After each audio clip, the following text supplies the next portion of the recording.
प्रभु आप ऐसी कृपा कर दो कि आपका नाम हमारी जिह्वा में बस चलता रहे निरंतर, और मुझे कुछ नहीं चाहिए।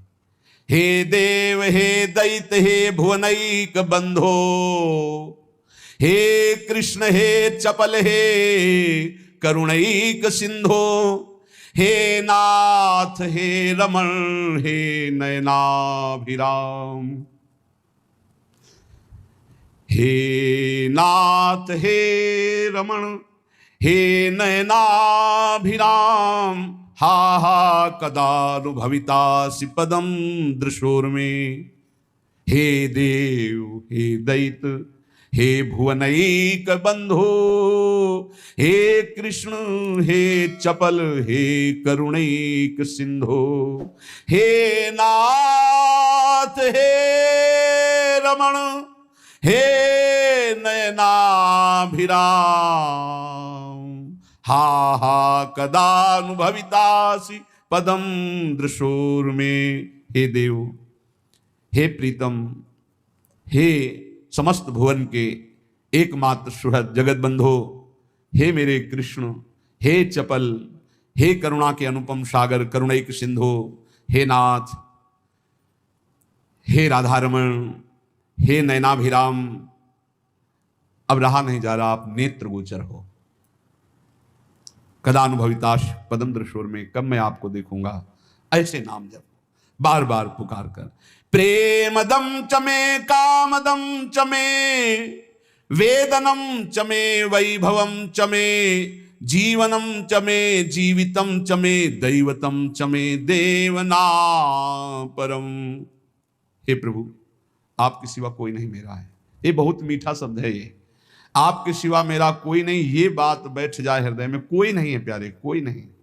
अभी ट्रांसफर हो इस शरीर से, देखो कौन है आपके साथ। अकेले आप, कोई साथ देने वाला नहीं। मान जाइए, अंदर से मान जाइए। बाहर से सबसे व्यवहार कीजिए भगवत स्वरूप, अंदर से अपनापन केवल प्रभु के चरणों में। प्रेमदम चमे कामदम चमे वेदनम चमे वैभवम चमे। आप ही मुझे अपना बना लीजिए प्रभु, क्योंकि प्रेमदम प्रेम दान करने वाले आप ही हो, मेरा कोई नहीं है। कामदम मेरे मनोरथ पूर्ण करने वाले आप ही हो। वेदनम च, वेद माने रहस्य का ज्ञान कराने वाले, अपने ज्ञान का रहस्य प्रदान करने वाले आप ही मेरे गुरुदेव हो। वैभवम च, समस्त भागवतिक सद्गुण दैवी संपदा ये आप ही मेरे अंदर प्रकाशित करो। जीवनम चमे, मेरे जीवन हो। और जीवितम चमे, मैं आपसे मैं जीवित हूं।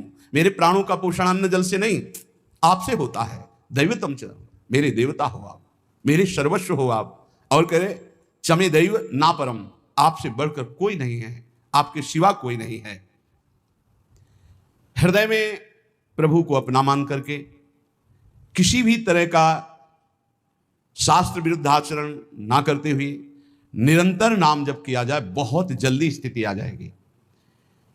अधर्माचरण करके जो थोड़ा सा भी खान पान रुपया पैसा ये नष्ट कर देता है, विश्वास कीजिएगा।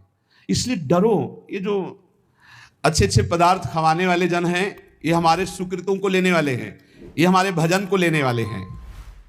इदम मधुमुखम विषम हरति जीवितम तत्क्षणा। बहुत ध्यान देने योग्य बात है। बहुत बड़े महापुरुष श्री जगतधर भट्ट नाम के भगवत भक्त हुए, वो कह रहे हैं, इस बहुत ध्यान देने योग्य बात है। इदम मधुमुखम, ये जो पराया दान है, रुपया पैसा है, भोजन सामग्री है, ये मधुमुखम, देखने में तो शहद जैसा लगता है, कितना बढ़िया खीर, कितना रसगुल्ला, कितनी ये लेकिन विषम, ये विष है।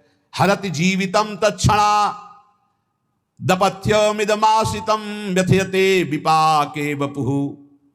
इदम तृणगणावृतम बिलमधो विधत्ते क्षणा द्यत्र मलिनोल्बणैर्द्रविणमर्जितम कर्म भी। इस संसार में ये जो पाप कर्म कमा करके धन एकत्रित करते हैं, या इन पाप कर्म करने वालों का जो धन लिया जाता है, ये देखने में आरंभ में शहद जैसा दिखाई देता है, बहुत मीठा, बहुत अच्छा, सुखद। लेकिन इसको भोगने में विष है। जो जब तक भोगा नहीं जाता तब तक ये अमृत जैसा दिखाई देता है, अधर्म की कमाई। और जहां भोगा गया तहां ये बुद्धि नष्ट, जीवन नष्ट, तेज नष्ट, सब नष्ट कर देता है। भूखे रहना पसंद है, अधर्मियों के द्वारा दिया हुआ दान नहीं स्वीकार करना चाहिए। पक्का समझो, पक्का। ये कैसा है? बोले शरीर को रोग ग्रसित करके भयानक दुख देना, बुद्धि को भ्रष्ट करके भयानक पाप पैदा कर देना, परिवार में अशांति पैदा कर देना, हृदय में अशांति पैदा कर देना, अधर्म का धन। इससे बचना चाहिए। लोग बड़े खुश होते हैं घूस लेने में, बहुत खुश होते हैं कि हमने बेईमानी कर ली, बहुत खुश होते हैं कि छल कपट करके सर्वनाश कर देगा। मान लो सच्चाई से तुम्हें जो भगवत प्रसाद रूप मिलता है अपने कर्तव्य का फल, उसे तो ठीक है, लेकिन अपने कर्तव्य से गिर करके जो कुछ एकत्रित करोगे तुम्हारा नाश कर देगा। बचो इस दक्षिणा से, बचो इस हलवा पूड़ी से, बचो। प्रार्थना है शौचाई बनेगी, चाहे नमक रोटी खाओ, चाहे रबड़ी रसगुल्ला खाओ। और जो खून बनेगा वो खून जो है तुम्हारी बुद्धि को भ्रष्ट कर देगा, टिकेगा नहीं शरीर में। वो ऑपरेशन, फोड़ा फुंसी, रोग इनके बन करके निकलेगा, फाड़ के निकलेगा। गृहस्थों के अन्न के मोटे मोटे दांत, भजन न करोगे तो फाड़ डालेंगे हाथ। इसको याद रखो, ये ब्रह्म सूत्र है। ये ऐसा मत समझो कि हलवा पूड़ी और सब रसगुल्ला बढ़िया आराम से खा रहे हैं, बड़ा चैन है बाबागिरी में या दान पुण्य के धन में। गृहस्थी होकर कभी ऐसे हाथ फैलाना मत सीखो, ऐसे देना सीखो, ऐसे करना मत सीखो। और विरक्त होकर के जितने कम से गुजारा चल जाए उतना खाओ। ये सब बहुत बचो। इसीलिए शुरू से यहां सब नियम लगा हुआ है। बाहर नहीं जाओगे, मिलोगे नहीं, कोई भंडारा नहीं, किसी निमंत्रण में नहीं जाना, बिल्कुल शांत अलग, जो प्रिया जो दे दे खाओ और भजन करो, भगवत प्राप्त हो जाओ।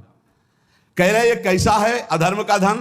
बोले ढका हुआ अंधकूप, नीचे सांप बैठा है, ऊपर से तृण से ढका हुआ है, और ऐसा गिरे कि काल रूपी सर्प ने डस लिया, नष्ट हो गया। अधर्म के धन से बचो, भारी विष है, भारी विष। चाहे गृहस्थ हो चाहे विरक्त। भगवत मार्ग में तो आए थे भजन चलाने के लिए, भजन को तो देखा नहीं, बस शरीर भोजन व्यवस्था। आग लगे ऐसे भोजन वैसी व्यवस्था में, जो भजन को रोक दे, जो परमार्थ से भ्रष्ट कर दे। बहुत संभल के समझो। ये अंधकूप है। इदम तृण गणावृतम बिलमधो विधत्ते क्षणायदत्र मलिनोन बड़े द्रविण मर्जितम कर्म भी। जिस समय तुमने मलिन पुरुषों द्वारा अधर्माचरण पापाचरण किए हुए धन को लिया, वो उसी समय मानो गड्ढे में, अंधकार कूप में आप गिरने का रास्ता बना लिया और उसी में जाके गिर जाओगे। बड़ी बड़ी बिल्डिंगें बनी करोड़ों अरबों रुपया की, क्या फायदा है उसमें? अरे एक चटाई बिछाकर भजन करो, भगवान को प्राप्त होगा, ये जीवन बना, फायदा क्या होगा? ज्यादा विस्तारवाद दिमाग में प्रलोभन भगवान से विमुख कर देता है। उचित व्यवस्था भगवान की तरफ से जो करो। ये ज्यादा रुपया पैसा का चक्कर जो फंसा, ज्यादा खान पान में जो मीनू बने, तो फिर समझ लेना कि तुम्हारा भी मीनू बनेगा कि रौ कितने दिन और अंध तामिस्त्र नरक कितने दिन, ये भी बनेगा होश में। कहेंगे हम अब डरने वाले नहीं, हम तो वृंदावन वासी हैं। नहीं तो यहीं पिट जाओगे। नहीं देखते क्या यहाँ नहीं पिटाई होती क्या? सुअर कुत्ता गधा रूप में ऐसे नाना प्रकार के टांग टूट गई, कष्ट भोग होश में।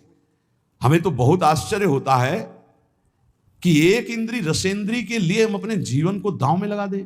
रोज समझाते हैं, समझो भाई, कहते आप अगर दलियां बनवाओगे तो हम दलियां पाएंगे, आप रबड़ी बनवाओगे तो रबड़ी पाएंगे। ऐसा है, हम रबड़ी पावाने के लिए बनवाएंगे, लेकिन तुम्हें हम 100 बार कहेंगे नहीं पाना चाहिए। अब देखें उनमें कौन पाता है। समझो, हमारे प्रभु का स्वभाव है, उन्होंने पूरा संसार बनाया है, और वही तो कह रहे हैं ये करो, ये ना करो, ये करो, ये मान जाओ ना प्रभु की बात, फिर हम देखें कि हाँ आप ठीक है। बोले आज बनी तो थी रबड़ी, लेकिन 100 ग्राम भी नहीं गई। हाँ ठीक है, गाय को डाल दो, बढ़िया है, अच्छा है, अच्छे चल रहे हो। इसका मतलब थोड़ी कि तुम्हारे बने वो खराब ना हो जाए, बर्बाद ना हो जाए। गाय भगवान का स्वरूप है, वो पाएगी। उसी के दूध से बनी थी, उसी को पका दो। तुम आबाद करोगे, आबाद करो भजन के द्वारा। दो बातें बहुत ध्यान से समझो इसमें। अधर्म के द्वारा लिया हुआ धन और अन्न, ये दोनों सर्वनाश कर देता है। ये अमृत जैसा, मधु शहद जैसा दिखाई देता है, परिणाम में बड़ा विष स्वरूप होता है भोगने पर। और जैसे तृण ढके हुए कुएं में गिरा दे, ऐसे गड्ढे में गिरा देता है। इसलिए बहुत संभल कर खाओ पियो, भगवान के आश्रित रहो, नाम जप करो। तुम्हारे धन को लूटने के लिए ये सब माया नाटक रचेगी, रचती रहेगी, रचती रही है। लेकिन संभालने वाले मायापति अपने संतों के मुख में बैठ करके आपको जो बोल रहे हैं, अगर आप उसे मान लेंगे तो परम मंगल हो जाएगा। जब तक भगवत साक्षात्कार ना हो जाए छुप के रहो, छपने की कोशिश मत करो। जितना छुपोगे महान बन जाओगे। जब तक भगवत साक्षात्कार ना हो जाए छक के भोजन पाना छोड़ दो। जब तक प्रभु न मिले तब तक छकन किस बात की। जब तक प्रभु न मिले तब चैन से सोना छोड़ दो। थोड़े दिन की जिंदगी यार, फिर एक ऐसी नींद आएगी जो कभी आंख नहीं खुलेगी। एक नींद वो भी आने वाली है जो कभी आंख नहीं खुलेगी। हर समय सावधान रहो, नाम जप जितना कमा लो भाई, मान लो ये वो सिक्का है, हर देश में चलता है, राधा राधा राधा, हर देश में चलता है। और जो तुम सिक्का बैंक में जमा कर रहे हो ये कहीं नहीं चलने वाला, ऊपर के लोगों में कहीं नहीं चलता है।